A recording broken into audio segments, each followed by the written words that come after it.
Alors mes amis, c'est une belle fidélité pour plusieurs d'entre vous et moi-même de se retrouver semaine après semaine pour méditer ensemble ou accueillir une parole. C'est un peu un cadeau que vous me faites que je puisse m'exprimer comme ça chaque semaine, dans le sens que si je ne le faisais pas, je ne prendrais pas ce même temps pour scruter cette parole qui m'apporte la vie.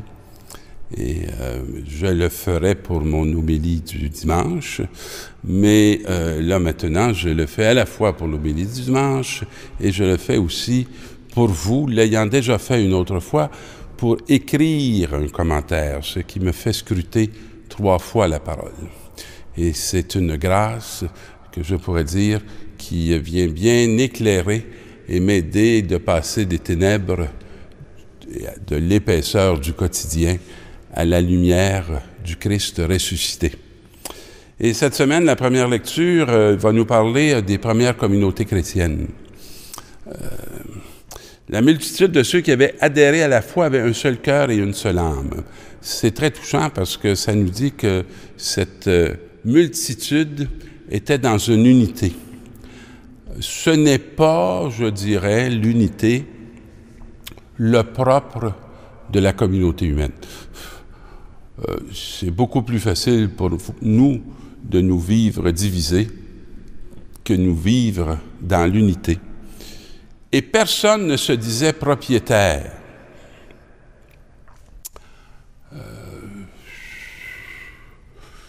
Je prends bien mon temps pour vous dire un petit mot sur l'état de propriétaire.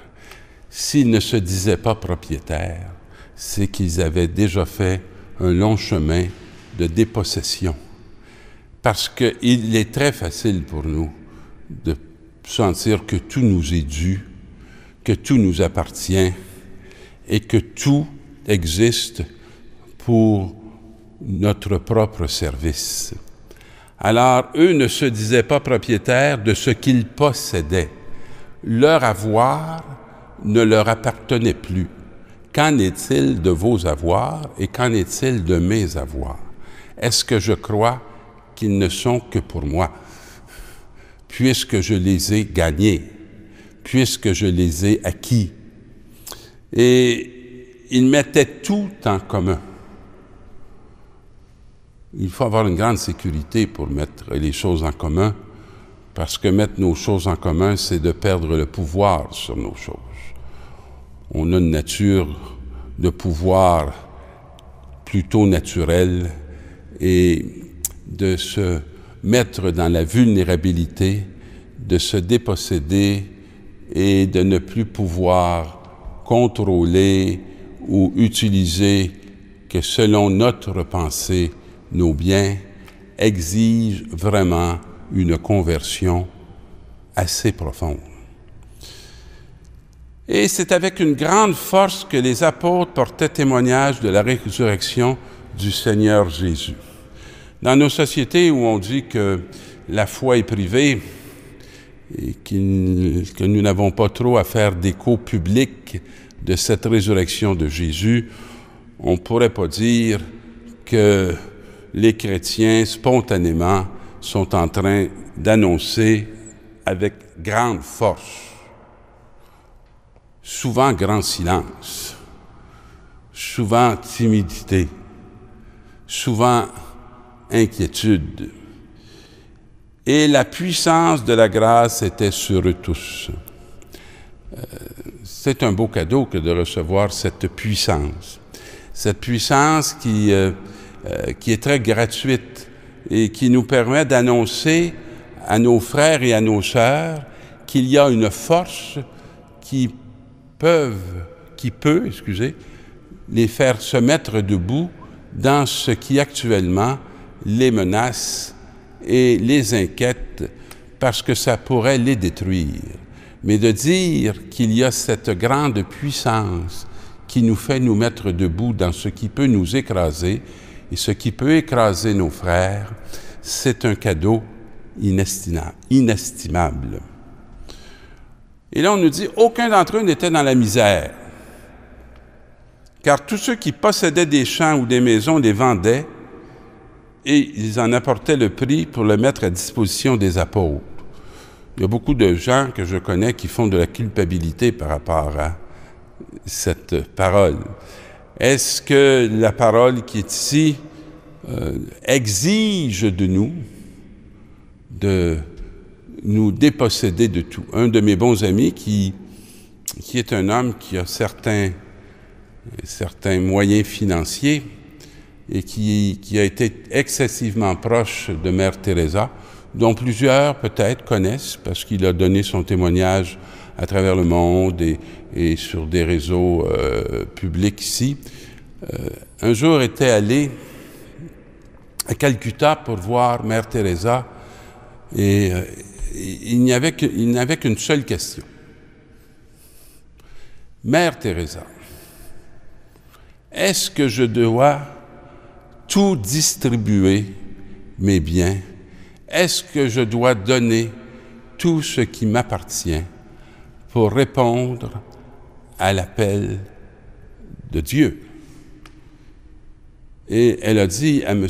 Ouimet, qui est le directeur ou le propriétaire, si vous voulez, des usines Cordon Bleu,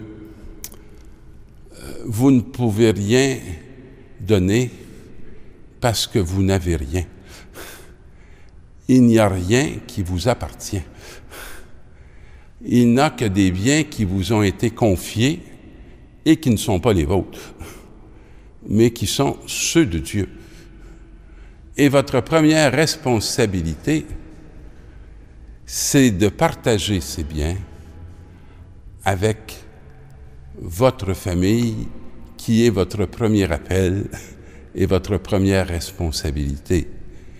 Et elle lui a donné toute une hiérarchie de partage de ses biens, qui étaient les biens de Dieu et non pas les siens, et de lui dire aussi qu'il devait aussi les mettre au service de ces personnes qui travaillaient pour lui dans les usines et aussi de leur famille, en les rémunérant de façon juste et en étant capable de partager les profits de cette entreprise avec ces derniers.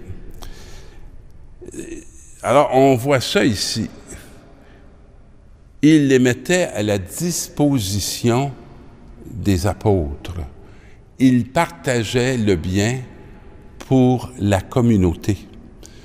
Et on redistribuait une part de chacun des frères au fur et à mesure des besoins. Ce n'était pas pour les gaver, ce n'était pas pour les gâter, ni pour les perdre. C'était dans le respect des besoins. Il y a toute une sagesse qu'on s'aperçoit qu'on doit mettre en œuvre lorsqu'on parle de la distribution des biens. Se défaire de ce qui nous a été confié pourrait être, si on le fait trop vite, une manière d'être irresponsable de ce qui nous est confié. Dans l'Évangile, qui est l'Évangile de Thomas, c'était après la mort de Jésus, le soir du premier jour de la semaine. J'aime toujours cette introduction, parce que tant aussi longtemps que Jésus a été là, on a pu s'illusionner sur ce que serait la mission de Jésus et les fruits de sa mission. Mais lorsqu'il a été élevé de terre, mis en croix et qu'il est mort, il y a toutes ces illusions qui nécessairement sont tombées. Et ceux qui l'avaient suivi, ses disciples, étaient confrontés vraiment à une réalité qu'ils n'avaient absolument pas prévue. Alors nous étions le premier jour de la semaine, ce qui veut dire qu'on était vraiment dans le tout début de ce qu'on pourrait dire de l'Église chrétienne. Et les disciples avaient verrouillé les portes, ils avaient peur. Est-ce qu'on a peur de vivre notre christianisme? Est-ce qu'on est à l'aise? Est-ce qu'on est ouvert? Est-ce qu'on est fermé? Les portes étaient verrouillées des lieux où ils se tenaient. Et ils avaient peur des Juifs, ils avaient peur du monde autre, différent de ceux qui n'avaient pas fait la même expérience de Jésus que eux. Et il vint et il était au milieu d'eux. C'est extraordinaire. On peut être fermé, enfermé dans nos peurs. On peut avoir peur du monde et ça n'empêche pas Jésus de venir se tenir au milieu de nous. Et il leur dit, la paix soit avec vous. Ils avaient grand besoin d'entendre cette salutation très habituelle chez les Juifs dans ce pays, parce qu'ils étaient tout à fait dans l'angoisse, dans l'inquiétude. Et il leur montre ses mains et son côté pour qu'on le reconnaisse, pour qu'on voit bien qu'il a de vraies marques, de vraies souffrances. C'est bien lui, ce n'est pas un autre. Et les disciples sont remplis de joie en voyant le Seigneur. Ils sont rassurés. Il est à nouveau au milieu d'eux et ils sentent qu'ils peuvent se mettre à son école. Cependant, Jésus leur dit, « La paix soit avec vous. De même que le Père m'a envoyé, moi aussi je vous envoie. » Alors, il ne veut plus qu'ils se mettent tout à fait à son école. Il veut qu'ils soient à l'école.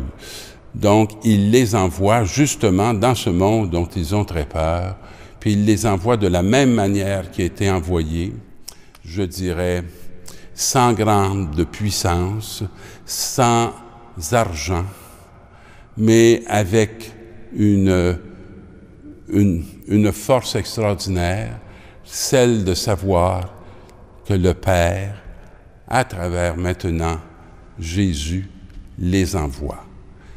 Sommes-nous heureux d'être des envoyés?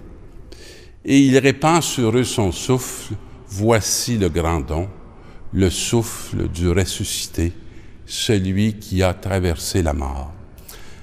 Quelle mort avons-nous traversée pour avoir une expérience de ce souffle? Quelle peur avons-nous accepté d'aller, je dirais, au-delà, parce que nous avons entendu celui qui nous envoyait.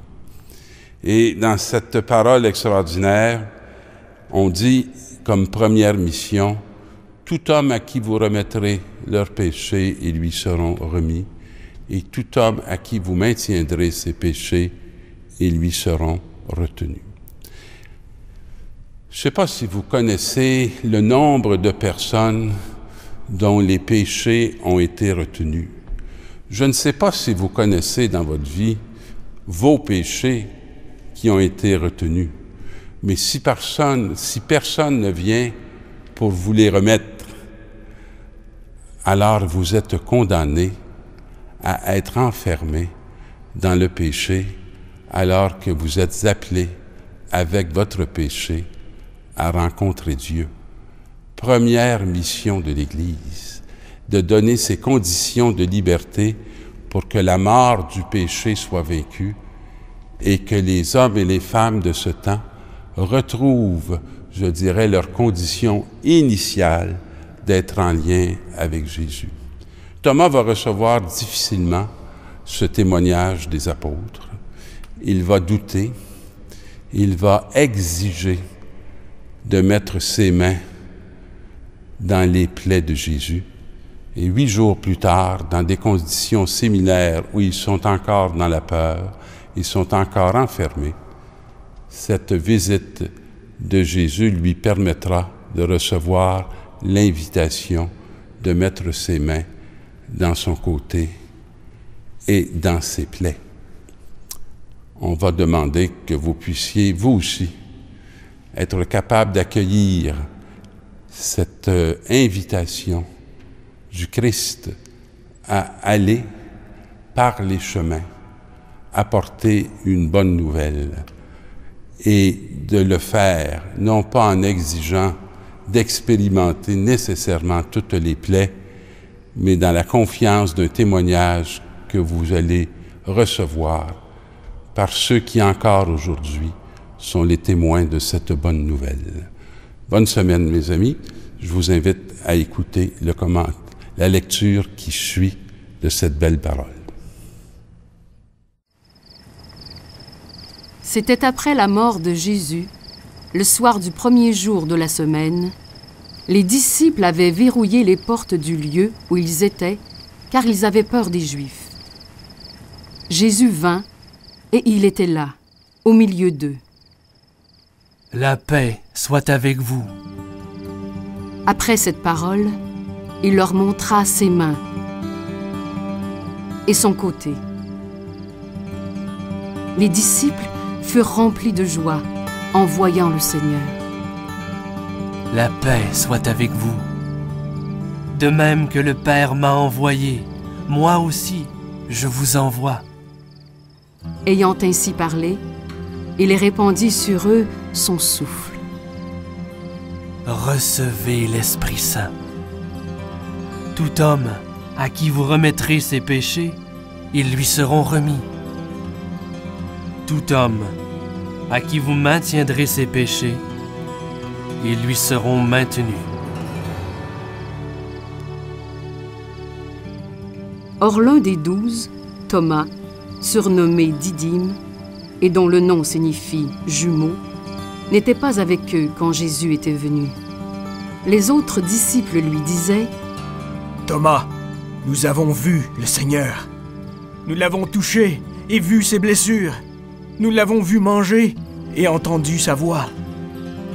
Si je ne vois pas dans ses mains la marque des clous, si je ne mets pas mon doigt à l'endroit des clous, et si je ne mets pas ma main dans son côté, non, je ne croirai pas. » 8 jours plus tard, les disciples se trouvaient de nouveau dans la maison et Thomas était avec eux. Jésus vint, alors que les portes étaient verrouillées, et il était là, au milieu d'eux. La paix soit avec vous. Thomas, avance ton doigt ici et vois mes mains. Avance ta main et mets-la dans mon côté. Cesse d'être incrédule et crois. Mon Seigneur et mon Dieu. Parce que tu m'as vu, tu crois. Heureux ceux qui croient sans avoir vu. Il y a encore beaucoup d'autres signes et miracles que Jésus a faits en présence des disciples et qui ne sont pas mis par écrit dans ce livre. S'il fallait rapporter chacun d'eux, je pense que le monde entier ne suffirait pas pour contenir les livres que l'on écrirait ainsi. Mais ceux-là y ont été mis afin que vous croyiez que Jésus est le Messie, le Fils de Dieu. Et afin que par votre foi, vous ayez la vie en son nom.